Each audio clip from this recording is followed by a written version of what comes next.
شخص وہ ہے جو اپنی بیوی کے ساتھ اچھا سلوک کرے، اچھا رہے، ہمارا بیہیویئر ہمارے بیوی بچوں کے ساتھ اچھا ہو۔ بعض ضابطہ یہ دیکھا جاتا ہے کہ بعض لوگ جماعت میں جاتے ہیں تو وہاں پر بیہیویئر اچھا ہوتا ہے، مقامی ساتھیوں کے ساتھ بیہیویئر اچھا ہوتا ہے، اور بیوی بچوں کے ساتھ ہمارا بیہیویئر خراب ہوتا ہے۔ صرف یہ میں جماعت میں جانے والوں کی بات نہیں کر رہا ہوں، بلکہ وہ لوگ بھی جو دین سے جڑے ہوئے ہیں، چاہے وہ کسی بھی تنظیم سے، تحریک سے جڑے ہوئے ہو، چاہے وہ جمعیت شاہ ولی اللہ ہو، جمعیت علماء ہو، یا دعوت و تبلیغ ہو، یا خادمین امت ہو، یا پھر کوئی بھی جماعت ہو، تو ان لوگوں کو یہ دیکھا جاتا ہے کہ وہ پیش رہتے ہیں اپنی تنظیم کو کریڈٹ دلانے کے لیے، کہ اگر کہیں پر پانی بانٹنا ہو، اور کہیں پر پارکنگ کا نظم کرنا ہو، اور کہیں پر فروٹ بانٹنا ہو، کہیں پر کسی اور کی خدمت کرنا ہو، تو اپنی تنظیم کے لیے جان دے دیتے ہیں۔ تو یہ لوگ جب بیوی بچوں میں آتے ہیں تو اپنی بیوی بچوں کے ساتھ ان کا رویہ اور سلوک ویسے نہیں ہوتا جیسا ہونا چاہیے۔ تو دو چہرے نہ ہوں، ایک چہرہ ہو۔ اللہ کے نبی صلی اللہ علیہ وسلم اپنی بیوی کے ساتھ اچھے طریقے سے آپ کا برتاؤ اور رویہ تھا، تو وہ بھی دین ہے۔ ہم سمجھتے ہیں نماز پڑھنا دین، حج کرنا دین، روزے رکھنا دین، تعلیم و تعلم دین ہے۔ جیسے تعلیم و تعلم، نماز یہ دین کا حصہ ہے، ایسے ہی بیوی کے ساتھ اچھا سلوک کرنا دین کا حصہ، شوہر کے ساتھ اچھا سلوک کرنا دین کا حصہ، وراثت وقت پر ادا کر دینا دین کا حصہ، اور اخلاق کا اعلیٰ معیار اپنے اندر لانا یہ دین کا حصہ۔ تو ہمیں ان حصوں کو، ان خلا کو پور کرنے کی ضرورت ہے۔ اللہ عمل کی توفیق نصیب فرمائے۔ مولانا، کیا اسلام میں شخصیت پرستی کے تعلق سے کیا حکم ہے؟ جیسے کوئی تنظیم یا کوئی جماعت کے جو ذمہ دار ہوتے ہیں، جیسے کچھ دنوں پہلے ہمارے سامنے ایک معاملہ پیش آیا تھا کہ ایک صاحب نے کہا کہ بھئی وہاں پر ایک بزرگ ہے، بہت اچھی بات کر رہے ہیں، تو دوسرے صاحب یہ کہتے ہیں کہ نہیں بھائی، ہمارے جو حضرت ہے ہم میں وہی کچھ کہیں گے تو ہم اس کو سچ مانیں گے، دوسرے حضرت کی بات کو ہم سچ نہیں مانیں گے۔ اس کے تعلق سے شخصیت پرستی کی کوئی گنجائش اسلام میں نہیں ہے۔ شخصیت پرستی حرام ہے۔ پرستی کہتے پوجا کرنا۔ شخصیت پرستی کا مفہوم ہم یہ لیں گے کہ کسی شخص کو خدا تک پہنچا دینا اور اس کی پوجا کرنا، اور صرف اس کو ہی اچھا بولنا، کسی اور کو گننا نہیں، شمار نہیں کرنا، یہ غلط ہے۔ بہترین شخصیت پرستی اگر کوئی کر سکتے تھے تو وہ صحابہ کرام تھے، کیونکہ شخصیتوں میں بہترین شخصیت اللہ کے نبی صلی اللہ علیہ وسلم ہے۔ تو اللہ کے نبی صلی اللہ علیہ وسلم کی صحبت جن لوگوں کو حاصل ہے، حضرت ابوبکر صدیق شخصیت پرستی کر سکتے تھے، لیکن آپ ہی وہ تھے جنہوں نے یہ کہا تھا۔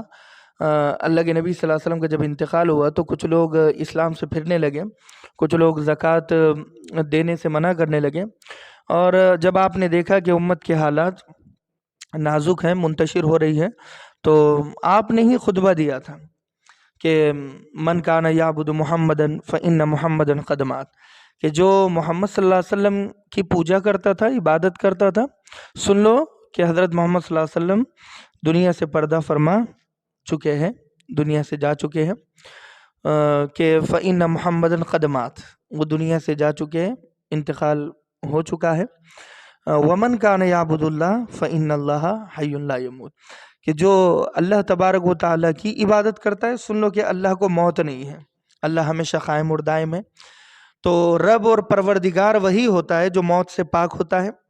تو آپ یہ بتانا چاہ رہے تھے کہ اللہ کے نبی کا دنیا سے جانا، اس کا مطلب یہ نہیں ہے کہ اسلام ختم ہو چکا ہے اور اب نماز پڑھنے کی کوئی ضرورت نہیں، زکوٰۃ دینے کی کوئی ضرورت نہیں، اور سچ بولنے کی کوئی ضرورت نہیں۔ اب جہاں سے ہم جہالت سے شروع ہوئے تھے وہیں جہالت پر ہمیں جانا ہے، پھر ہمیں بیٹیوں کو زندہ زمین میں دفن کرنا ہے، زکوٰۃ نہیں دینا ہے، زنا کرنا ہے، شخصیت پرستی کرنا ہے، بت پرستی کرنا ہے، جو بھی ہو، جتنے بھی بت اس زمانے میں تھے، خواہشات کے، شہوات کے، شبہات کے، اب وہ پوجا پر ہمیں واپس ریورس آ جانا ہے۔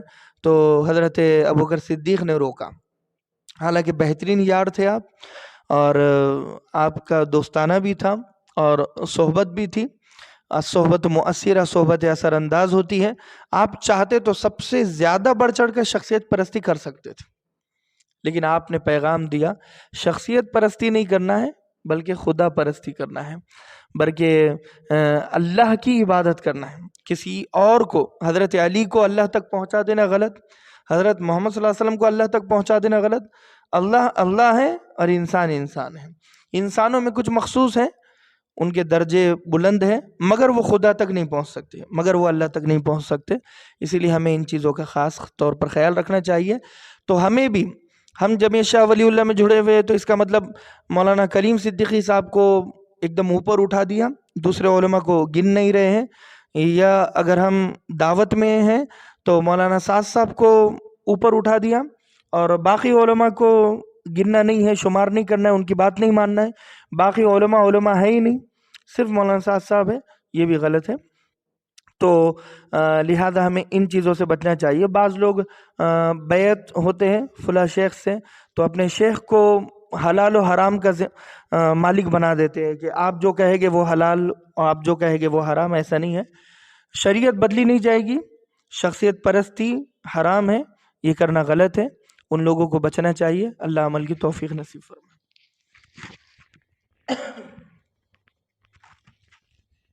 انٹرنیٹ پر ملحدین کا فتنہ کیا ہے، یہ اس کے بارے میں؟ اصل میں انٹرنیٹ پر فتنہ الحاد تیزی سے بڑھ رہا ہے. یعنی ایتھیسٹ لوگوں کو بنایا جا رہا ہے، لا مذہب بنا دینا، لا دینیت بنا دینا کہ اب تمہیں کسی کو فالو کرنے کی ضرورت نہیں ہے. یہ سب سے بڑا فتنہ ہے کہ اللہ کو خدا مت مانو. کوئی خدا نہیں ہے، کوئی رسول نہیں ہے، کوئی پیغمبر نہیں ہے. کسی قرآن کو، کسی کتاب کو فالو کرنے کی کوئی ضرورت نہیں ہے. کسی تنظیم، تحریک اور شخصیت کو فالو کرنے کی کوئی ضرورت نہیں ہے. آپ آزاد ہیں، فریڈم ہے آپ کو. اور لاجک کے پیچھے بھاگو، مادے کے پیچھے بھاگو، اور ہر چیز لاجک کے تھرو ہو رہی ہے. اس کے پیچھے کسی خدا کا کوئی ہاتھ نہیں ہے. آسمان جو کھڑا ہوا ہے لاجک ہے، زمین بچھی ہوئی ہے لاجک ہے، بیماریاں آ رہی ہے لاجک ہے، لوگوں کو شفا مل رہی ہے لاجک ہے، زلزلے آ رہے ہیں لاجک ہے کہ زمین کی پلیٹیں ہٹ رہی ہے. تو لاجک کے پیچھے بھاگو، اور جو کام اللہ کر رہا ہے وہ کام لاجک کے ذمہ ڈال دو کہ لاجک ہے اس کے پیچھے. تو یہ غلط ہے. تو لہذا ہمیں الحاد سے بچنا چاہیے، لا مذہب سے، لا دینیت سے بچنا چاہیے. ہمارا خالق اور مالک اللہ ہے، اللہ ہمیشہ سے ہے، ہمیشہ رہے گا. اور انٹرنیٹ پر جو فتنے پھیل رہے ہیں ہمیں ان سے بچنا چاہیے. اللہ ہم تمام کو بچنے کی توفیق نصیب فرمائے. اور عقیدے کو مضبوط کرنا چاہیے کہ اللہ کو میں رب مانتا ہوں، محمد صلی اللہ علیہ وسلم کو میں نبی مانتا ہوں، اور مذہب اسلام میرا مذہب ہے. اب اس کے آگے ہمیں کچھ سننا نہیں ہے کہ قبر میں بھی ہمیں یہ 3 سوال ہو گئے کہ تمہارا معبود کون ہے، کہ من نبیو کا، تمہارے نبی کون ہے، اور ما دینو کا، کہ تمہارا مذہب کون سا ہے. تو ہمیں ان چیزوں کا جواب تلاش کرنا ہے، ان پر محنت کرنا ہے عقیدے کو مضبوط کر کے.